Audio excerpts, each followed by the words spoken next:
N1 Gujarati news. નમસ્કાર મિત્રો, હું છું નરેશભાઈ આર પગી. આપ જોઈ રહ્યા છો N1 Gujarati news. N1 Gujarati ન્યૂઝમાં આપનું હાર્દિક સ્વાગત કરીએ છીએ. નજર કરીએ આજના સમાચાર ઉપર.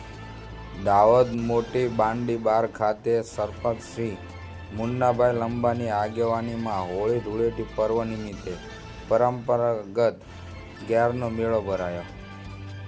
મોટી બાંડી બાર ગામે આદિવાસી અને સ્થાનિક સંસ્કૃતિના પ્રતિક સન્માન ગેરનો મેળો અત્યંત ઉત્સાહપૂર્વક યોજવામાં આવ્યો હતો.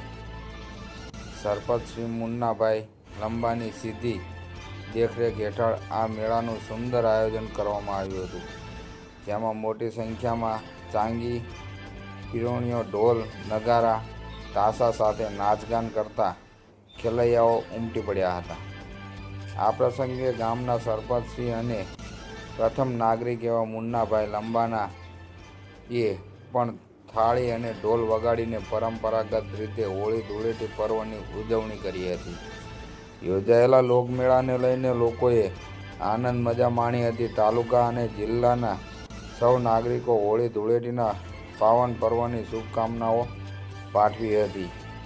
સરપંચ શ્રી મુન્નાભાઈ લંબાના દ્વારા મેળામાં આવતા લોકોને સુવિધા માટે વિશેષ વ્યવસ્થાઓ કરવામાં આવી છે. મેળામાં પરંપરાગત હાટ બજાર, ખાણીપીણી સ્ટોલ્સ અને બાળકો માટે મનોરંજન સાધનો આકર્ષણનું કેન્દ્ર બન્યા હતા.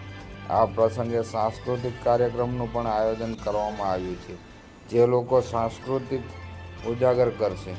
સરપંચ શ્રી મુન્નાભાઈ લંબાએ પત્રકારોની સાથે વાતચીતમાં જણાવ્યું હતું કે મેળામાં આવતા દરેક દર્શનાર્થીઓ અને મુલાકાતીઓને કોઈ તકલીફ ન પડે તે માટે પીવાના પાણી, પાર્કિંગ અને ચુસ્ત સુરક્ષા વ્યવસ્થા ગોઠવવામાં આવી છે. આ મેળો પરસ્પર ભાઈચારો અને સામાજિક એકતાનું પ્રતીક બની રહે છે.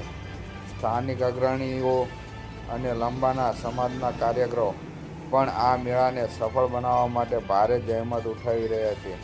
મોટી સંખ્યામાં લોકોને આ મેળાનો લાભ લેવા માટે પંચાયત આયોજક સમિતિ દ્વારા આહવાન કરવામાં આવ્યું હતું. Reporter Abhaysinh Raval, N1 Gujarati news, Dahod.